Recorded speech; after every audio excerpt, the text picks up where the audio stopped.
इस वीडियो में हम सुरेंद्रनाथ बनर्जी के बारे में पढ़ेंगे। सुरेंद्रनाथ बनर्जी राष्ट्रीय राजनीति में एक अग्रणी और संयमित नेता थे, जिन्होंने अंग्रेजी शिक्षित मध्यम वर्ग में सांप्रदायिक सद्भाव के आदर्शों का विकास किया था। वे ब्रिटिश शासन और भारत की प्रगति में विश्वास रखते थे। बनर्जी की वाक्पटुता और व्यक्तित्व के व्यापक रूप से उनकी प्रशंसा की जाती थी। साथ ही उसकी स्थिर राजनीतिक और व्यक्तिगत प्रतिबद्धता के कारण उन्हें सुरेंद्रनाथ का उपनाम भी दिया गया। सुरेंद्रनाथ बनर्जी का जन्म 10 नवंबर 1948 को एक उच्च कुलीन ब्राह्मण परिवार में कोलकाता में हुआ था। इनके पिता दुर्गाचरण बनर्जी एक चिकित्सक थे। अपने उदार विचारधारा वाले पिता से सर्वप्रथम सुरेंद्रनाथ बनर्जी को पश्चिमी विचारों से परिचय प्राप्त हुआ। बाद में प्रेसिडेंसी कॉलेज में, जहां से उन्होंने अपनी शिक्षा प्राप्त की। स्नातक की पढ़ाई के बाद वह रमेश चंद्र दत्त और बिहारी लाल गुप्ता के साथ 1868 में भारतीय सिविल सेवा परीक्षा में बैठने के लिए इंग्लैंड चले गए। वह परीक्षा में उत्तीर्ण हुए और ब्रिटिश भारत सरकार में सेवा करने के लिए योग्य हो गए। उन्हें सिलहट, बांग्लादेश में सहायक मजिस्ट्रेट के रूप में नियुक्ति मिली, पर जल्द ही सुरेंद्रनाथ को अपने एक अधीनस्थ द्वारा तैयार अपनी उम्र पर एक रिपोर्ट में एक तकनीकी अनौचित्य के आधार पर पद से बर्खास्त कर दिया गया। यह एक छोटी गलती के लिए गंभीर सजा थी। बनर्जी ने अपने मामले में अपील करने के लिए लंदन भी गए, पर वे असफल रहे। इसके बाद उन्होंने शिक्षित युवा भारतीयों के लिए खोली दूसरे पाठ्यक्रम बार परीक्षा में बैठने का फैसला किया, परंतु वे असफल रहे। इसके बाद उन्होंने निष्पक्षता और न्याय के पश्चिमी आदर्शों में विश्वास रखते हुए बंगाल और भारत में राजनीतिक जागरण के लिए अपना जीवन समर्पित करने का फैसला किया। इंग्लैंड के अपने असफल मिशन से लौटने पर उन्होंने पेशे के रूप में अध्यापन को चुना। वे पहले मेट्रोपॉलिटन इंस्टीट्यूशन और बाद में फ्री चर्च कॉलेज में अंग्रेजी के प्रोफेसर रहे। उन्हें अपने सुधार के विचारों को रखने और उन्हें स्पष्ट करने के लिए उन्हें एक शैक्षिक मंच की आवश्यकता थी, जिसके लिए उन्होंने स्वयं एक कॉलेज की स्थापना 1882 में की।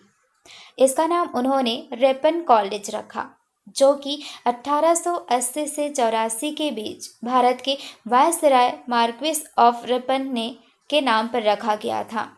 अब इस कॉलेज का नाम सुरेंद्रनाथ बनर्जी कॉलेज है। बनर्जी ने अपनी भावप्रवण वाग्मिता के साथ कोलकाता और भारत के अन्य प्रमुख महानगरों में छात्रों, बुद्धिजीवों और शिक्षित जनता को भी प्रेरित किया।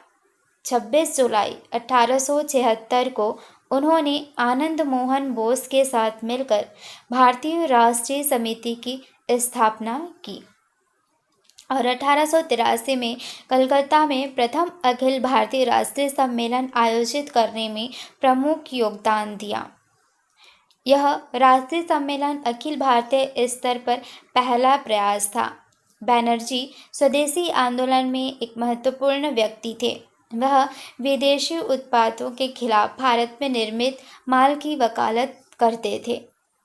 1889 में उन्होंने अंग्रेजी भाषा में एक समाचार पत्र बंगाली को खरीदकर इसका संपादन भी किया, जो उनके उदारवादी राजनीतिक विचारों का मुख्य पत्र थी। सन 1885 में कांग्रेस की स्थापना के बाद सुरेंद्रनाथ बनर्जी ने अपने संगठन का भारतीय राष्ट्रीय कांग्रेस में विलय कर दिया।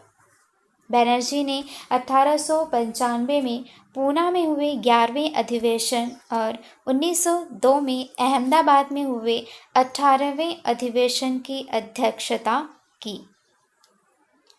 सन 1900 तक सुरेंद्रनाथ बनर्जी कलकत्ता निगम और बंगाल विधान परिषद के साथ कांग्रेस के भी महत्वपूर्ण नेता बन चुके थे। अपने उदारवादी विचारों के कारण इंग्लैंड में वे भारतीय मांगों के लिए अग्रणी नेता थे। जब 1905 में लॉर्ड जॉर्ज कर्जन ने बंगाल के विभाजन की घोषणा की, तब बनर्जी ने सफ़ेद दाढ़ी और मध्यम आवाज़ के साथ हड़ताली जनसभाओं और रैलियों में इसका कड़ा विरोध किया। यह भारतीय राजनीति का बेहतरीन पल था। पूरे बंगाल और भारत में आंदोलन और संगठित विरोध याचिकाओं और व्यापक जन समर्थन के क्षेत्र में बनर्जी के अग्रणी होने के कारण ब्रिटिश सरकार को अंततः मजबूर होकर 1912 में विभाजन के प्रस्ताव को वापस लेना पड़ा। बनर्जी कांग्रेस के कुछ वरिष्ठ उदारवादी नेताओं में से एक थे, जो ब्रिटिश सरकार के साथ आरक्षण और बातचीत के पक्ष में थे। उनके इस दृष्टिकोण के साथ सन 1906 में बाल गंगाधर तिलक के कांग्रेस को छोड़ने के साथ ही उनकी लोकप्रियता कम होने लगी और चरमपंथी युवा नेताओं जैसे सुभाष चंद्र बोस, डॉक्टर बीसी रॉय के साथ ही CR दास, आशुतोष मुखर्जी की लोकप्रियता बढ़ने लगी। बनर्जी ने लॉर्ड मिंटो सुधार 1909 का समर्थन किया और उस समय उभरते हुए लोकप्रिय भारतीय राष्ट्रवादी नेता मोहनदास गांधी द्वारा प्रस्तावित सविनय अवज्ञा की विधि को आलोचना भी की, जिससे उन्हें भारतीय जनता और अधिकांश राष्ट्रवादी राजनेताओं की नाराजगी का सामना करना पड़ा। वे 1921 में बंगाल के सुधार के लिए विधान परिषद के लिए चुने गए थे। उसी वर्ष उन्हें नाइट की उपाधि दी गई और उन्होंने स्थानीय स्वशासन के लिए 1921 से 1924 तक मंत्री के रूप में कार्य किया। इन सभी के परिणाम स्वरूप स्वराज पार्टी के उम्मीदवार डॉक्टर विमल चंद्र रॉय ने 1923 में बंगाल विधान परिषद के चुनाव में 24 परगना नगर निर्वाचन क्षेत्र से सुरेंद्रनाथ बनर्जी को एक बड़े अंतर से हराया। इसके पश्चात बनर्जी मृत्यु पर्यंत सार्वजनिक जीवन से प्रायः अलग ही रहे। 1913 में बनर्जी बंगाल और इंपीरियल विधान परिषद दोनों के लिए चुने गए। बनर्जी ने 1918 के मॉन्टेग्यू चेम्सफोर्ड रिपोर्ट के सिद्धांतों का स्वागत किया, जो भारत में ब्रिटिश नीति के लक्ष्य के रूप में स्वशासन को मान्यता देता था। 1921 में जब वे बंगाल के सुधार के लिए विधान परिषद के लिए चुने गए, तब बनर्जी ने 1921 ईस्वी में कलकत्ता म्यूनिसिपल बिल को विधानमंडल से पास करा के इसे और अधिक लोकतांत्रिक बनाया। 1912 से 1925 में अपनी मृत्यु तक बनर्जी सभी प्रमुख राजनीतिक घटनाक्रम 1916 का लखनऊ पैक्ट, मॉन्टेग्यू चेम्सफोर्ड सुधार, 1921 के असहयोग आंदोलन में भाग लिया, परंतु उनका प्रभाव घट रहा था। एक समय ऐसा भी आया जब बनर्जी ने स्वयं को वायसराय से मिलने के लिए जमींदारों और मुस्लिम नेताओं के साथ हाथ मिलाने वाले के रूप में पाया।